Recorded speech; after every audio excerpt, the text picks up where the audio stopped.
வணக்கம். இன்றைய தினமலரின் தலைப்புச் செய்திகள்.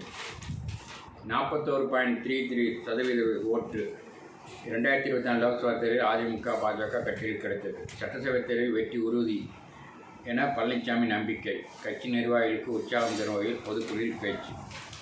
தேர்தல் கூட்டணியை முடிவு செய்ய பொதுச் செயலருக்கு முழு அதிகாரம். அதிமுக பொதுக்குழுவில் தீர்மானம். சமூக வலைத்தள ஆய்வுக்காக இந்தியர்களின் H-1B விசா நேர்காணல் ரத்து. கைதிகள் அளித்த விண்ணப்பங்கள் அரசிடம் அறிக்கை கேட்கிறது கோர்ட். CPSE 10ஆம் வகுப்பு வினாத்தாளில் மாற்றம். ஆட்டோக்களில் சரக்கு ஏற்றினால் பறிமுதல், அரசு எச்சரிக்கை. சட்டவிரோத பண பரிமாற்றம், ஆடிட்டர் வீட்டில் சோதனை. கோர்ட் உத்தரவை நிறைவேற்றாததற்கு தேர்தல் பணிகளை காரணமாக கூறுவதா? அரசு அதிகாரிகளுக்கு ஹைகோர்ட் கண்டிப்பு.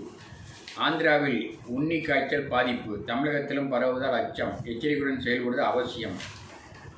வடவள்ளி முருகன் கோவிலுக்கு 1.41 ஏக்கர் நிலம் தானம் தந்த ஆவணம் கண்டெடுப்பு. தலைமை நீதிபதிக்கு எதிராக கருத்து, முன்னாள் நீதிபதிகள் கண்டனம்.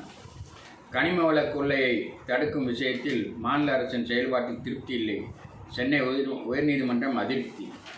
அறிவாலயத்தில் IT கார்டை தூக்கி எறிந்த முன்னாள் MLA. நீதித்துறையை இழிவுபடுத்தும் திமுக. காடேஸ்வரா சுப்பிரமணியம்.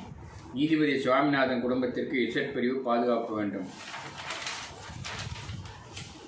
பொட்டல உணவு பொருட்களில் சைவ அசைவ குறியீடு அவசியம். நீதிமன்ற அவமதிப்பு வழக்கில் அதிரடி, வருவாய்த்துறை செயலர் ஆஜராக உத்தரவு. இன்று மிதமான மழை, வானிலை மையம் தகவல். சட்டசபை தேர்தலுக்கு இணையாக வாணிப கழக சங்க அங்கீகார தேர்தல். ரூபாய் 100 முத்திரைத்தாள் ரூபாய் 120க்கு விற்பனை. முகவர்கள் அடாவடி செய்வதாக புகார். நெல் சேமிப்பு வளாகங்கள் கட்ட முதல்வர் ஸ்டாலின் அடிக்கல். யூனிட் மின்சார வரவு, செலவு இடைவெளி 4 காசுகளாக குறைந்தது. ரயில்வே ரிசர்வேஷன் சார்ட் தானியங்கி முறையில் அமல்.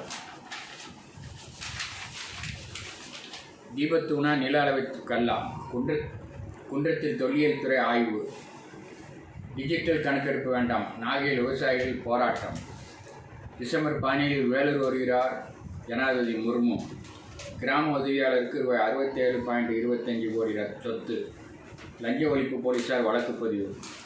தர்கா கலெக்டர் ஆபீஸுக்கு மிரட்டல். அரசின் இலவச பட்டாவுக்கு ரூபாய் 10,000 திமுக லஞ்சம் கேட்பதாக சர்ச்சை. கொரோனா தந்த பகை, தொழிலதிபர் கொலை, தந்தை மகன் கைது. தூத்துக்குடி ரவுடி மனைவிக்கு கால் தூது, இளைஞரை கொன்ற 5 பேர் கைது. ஓசூர் சர்வதேச விமான நிலையத்திற்கு 2,980 ஏக்கர் நிலம் எடுக்க மும்முரம்.